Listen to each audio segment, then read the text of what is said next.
Ned, can you make sure that you do your homework before you watch SpongeBob? Okay!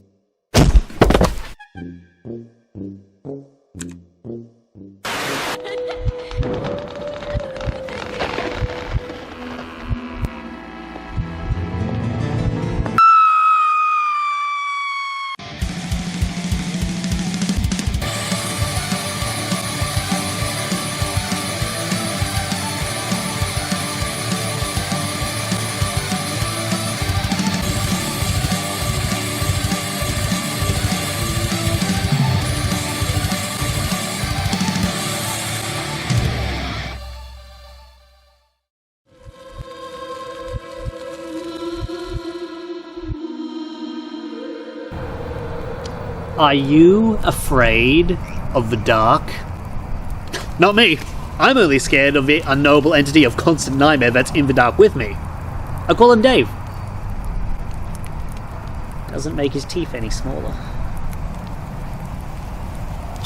If you know me, you would know that I love me some Goosebumps.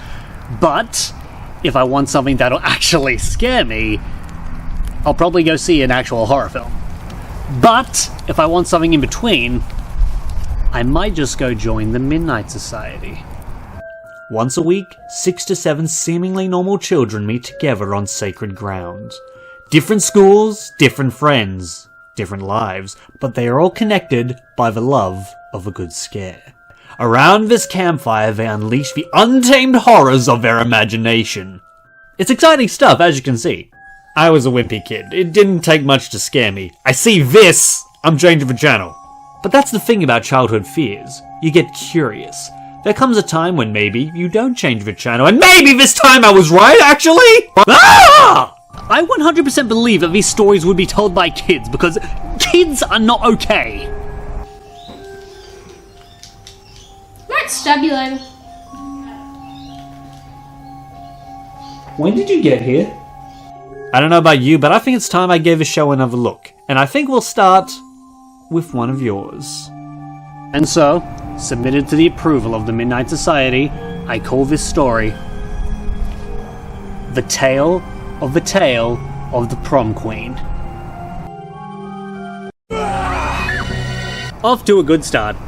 Our story begins with Dee Dee, a girl who likes to place flowers on random graves. And while doing that actually very specific and unusual thing, she meets Greg and Jim, two best friends currently in pursuit of a local legend, pretty much for the hell of it, the Prom Queen. As it goes, on her way to the prom, by this very graveyard, some poor girl was run down. He bounced over the curb, and he hit her. Smack! And the slime just drove off. Wait a second, he's telling a story in the story. That wouldn't be so bad, except he's telling a story in a TV show about that kid telling you this story in a story I'm allegedly telling you now in a show I post on the internet in what can only be a dream of the Red King, a fictional character created by... So anyway, Dee Dee decides to join them.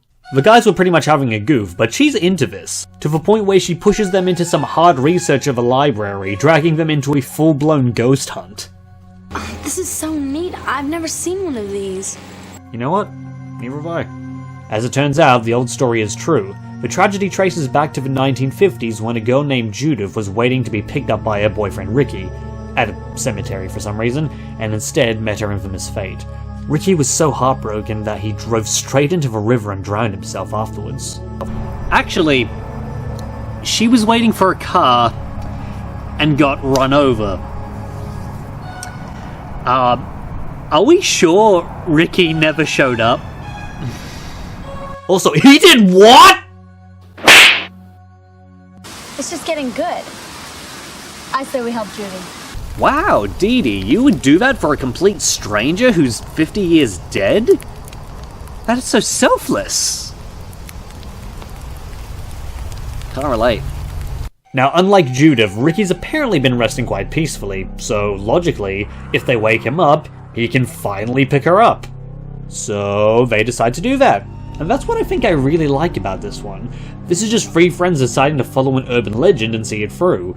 I can see myself here. There's no consequence if they walk away, and no reward if they succeed. I'm not worried about whether the characters survive the night, I just want to join them and see what's at the end of the tunnel. And so, prom night approaches, and since Greg's not getting a date, they sit and wait for the prom queen herself, ready to stake out the whole night. Oh wait, there she is! Oh honey, is that what you were wearing? Because I'd say you were better off dead. What? Who are you? It was Jam's idea. His name is Jam?! It's a car. Thanks very much, Greg. Or is it Grog? But no, he can't be the ghost, because Dee Dee is.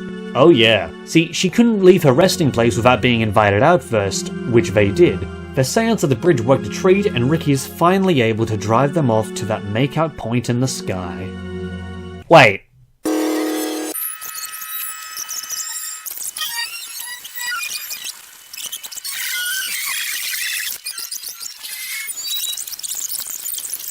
It's just getting good.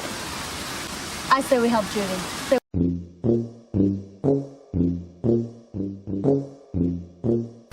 So that was a good place to start, but when you come back to a show like this, you come for the good stuff. You know what I'm talking about. Otherwise, what's even the point? And I've got a good feeling about you. Frank was supposed to tell tonight's story, but we have an unusual situation, and he's agreed to pass the bag to Eric. Wait a minute, hey, wait, you're the class clown, aren't you? You're the funny one, okay. Oh, this ought to be good. My grandfather died this week. I'm so sorry.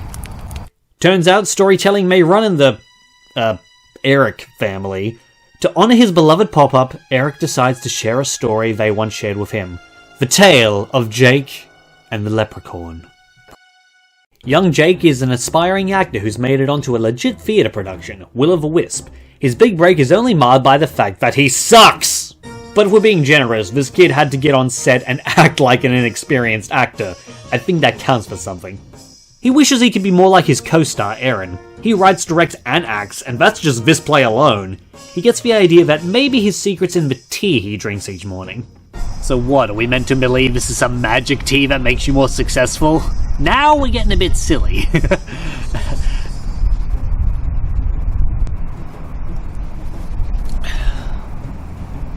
Jake's given a list of ingredients for this particular brew, and so finds himself at the garden of Sean O'Shaney, who, if you pay close attention to, is subtly implied to be Irish. I wouldn't miss it for all the suds in Dublin. You see, that is just here, and that's in Ireland. Hey, do you want to hear my Irish accent? No. That's fine. Bluebells, Yeah, foxgloves, and ragweed. that's right. How dare you bring this here? Maybe I'll come back later. So it's back to getting good the old-fashioned way for Jake. Thankfully, Aaron's really supportive. He really wants to see the kid nail his first performance, and hey, what's the harm in encouraging someone's passion? The only thing is, theatre folk are a strange sort. The stage does strange things to you. Usually it's just not this literal. You're a step closer to becoming a changeling. The midpoint of which is Mr. Spock for some reason? As it turns out, changing into a changeling is not typical thespian behaviour, strange as they are. That, along with the tea Jake wanted, are in fact the telltale signs that a banshee is after his soul. Look, Eric heard the story like, 7 years ago? Cut the kid some slack. Realising his mistake, Sean decides to help Jake out of this jam. Can't be in danger if you're already dead! Eric, buddy, this story, how do I put this? I wouldn't call it scary. Mysterious, endearing, curious, charming, well told, good, not scary. This feels kind of like one of those super obvious backdoor pilots, and you know what? I like these two. Give me a show about them solving mysteries and fighting Celtic monsters. I'd have watched it. Heck, I'd write it. I mean, no one else is, why not?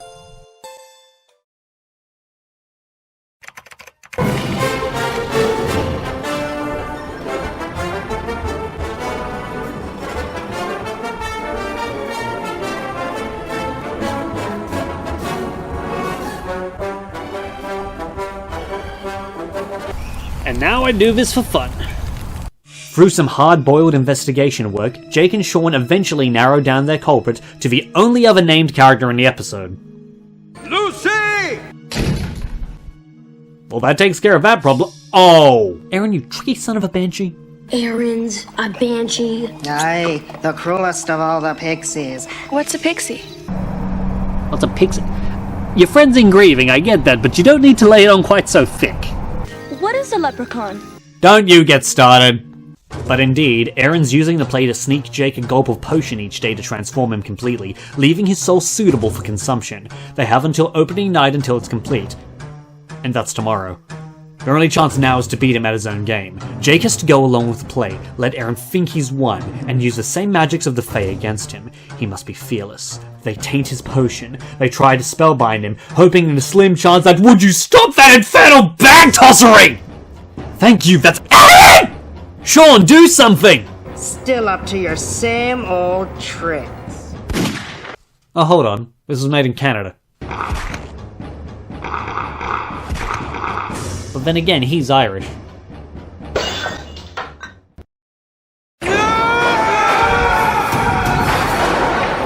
So none of you are the least bit bothered that the plot completely changed in the last 2 minutes of the third act? No? Fair enough, I liked it too. Are you really a leprechaun? When the need arises. The end.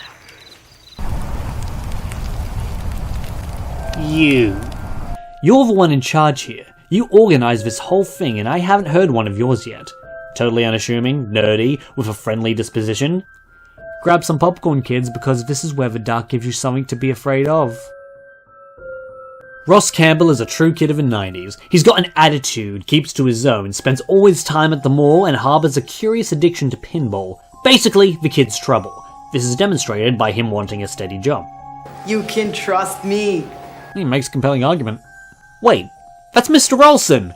Boss Dick Olsen! I paid that guy $50 to fix up my PS2! Big fat waste of money, by the way. $50, and it still has the same problem as before. Ugh.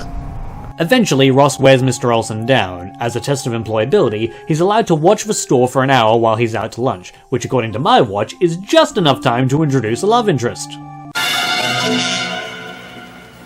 Also, this chick Sophie shows up looking for a music box, which is shaped like a chair. What's it look like? Not very good at this, are you? In fairness, realizing that he doesn't know if the music box is ready or not, he does the responsible thing and suggests Sophie come back a little later. Oh no, zombies again. Don't have water. 3 levels. In pinball? I guess that must be a pretty good cabinet. Shame we can only play it until Mr. Olsen gets back. Okay, that was obviously the best lunch to ever meet human teeth, and you didn't invite me? Well, that was a nice couple of minutes. Time to get weird. Free money? Well, no, I would not expect to find that in this particular location.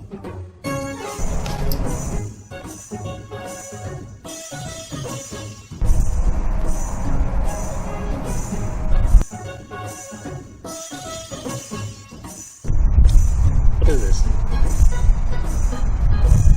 Ross, my lad, I think you've wandered into a music video.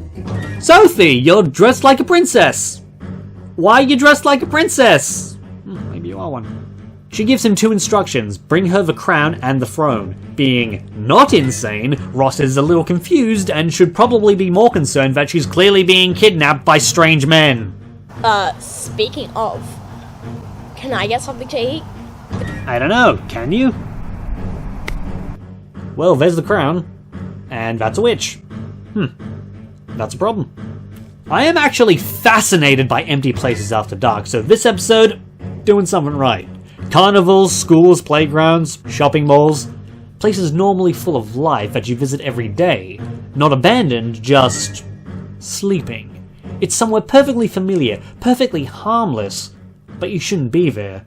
And that's unsettling without a guy trying to kill you. And so begins Ross's journey to track down Sophie and save her before... Oh wait, no, there she is. Joining together, they seek out the... Oh, there it is. Well, good job. You know what? This whole situation reminds me a little bit of that pinball game he was playing earlier. Oh, you thought that was obvious? Then why didn't you say something? It's implied that Mr. Olsen is doing this, or maybe that the cabinet was cursed, but I'm not What does this have to do with pinball? What does it have to do with pinball? Is that it? My man, have you actually played a pinball game before? Look, it's not that complicated. Come on, I'll show you. Come with me. Will admit, I did think I was a little better than this before I started. Hold on. Oh my god, it is making sense. This actually... Are you shooting a video? With my research concluded, I have concluded that either our storyteller here has no understanding of pinball whatsoever, or understands it intimately.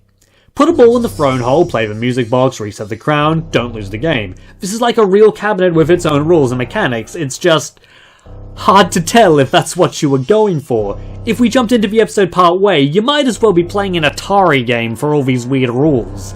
I didn't get to see the playing field, I barely understand what those rules and mechanics are. I didn't see Sophie on the box, is she real? Was she ever real? Was she sucked into the game as well? Are there two Sophies? I'm just asking for a little more context. Sir, if you'll just wait 1 moment, please. Sir, come back. Please, Kermit, don't leave me like this. Kermit, please. Please, don't do this to me, Kermit. You know, it's just not worth it.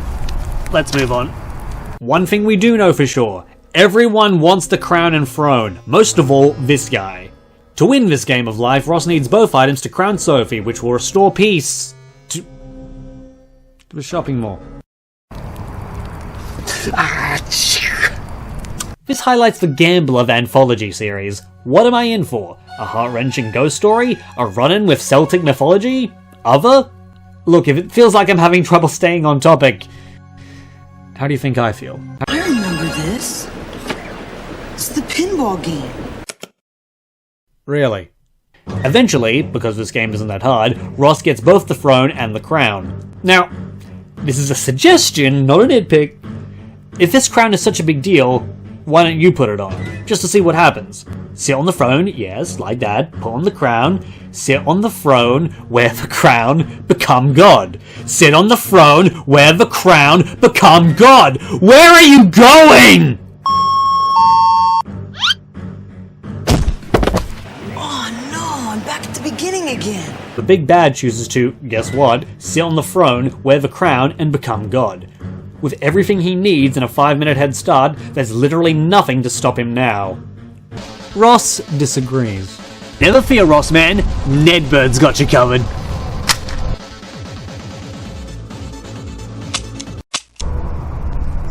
Ammo. Right.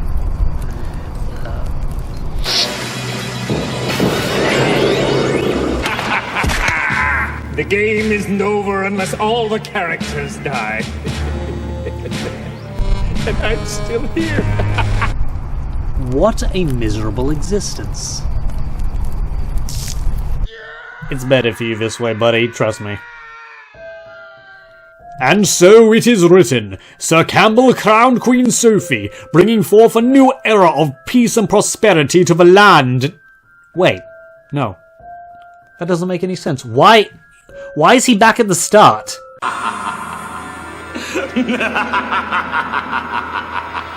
You told me I could trust you, Ross. Well, thank you, Kermit. That was a wonderful example of what it's like to make a story up on the spot.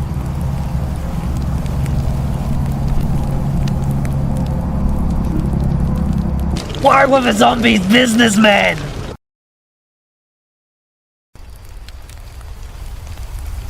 I mean, I guess they wanted you to recognize them as all the same creature, and the three-piece suits were pretty easy to buy in bulk, but still, that's the first monster you see in the episode. It's distracting as hell! Oh no...